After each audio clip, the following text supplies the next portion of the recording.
berasal dari MTS Nurul Islam Kota Makmur. Hari ini saya akan membacakan sebuah puisi yang berjudul Lestarikan Benda Sejarah, karya ayahku Bandar Sumatera.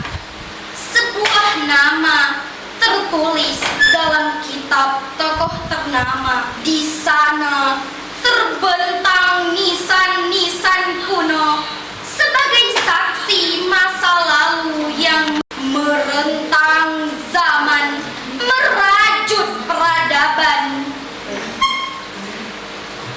Sinarmu begitu menawan, seakan tak pernah tersekat tirai masa. Sungguh cahaya memikat lagi menjerat.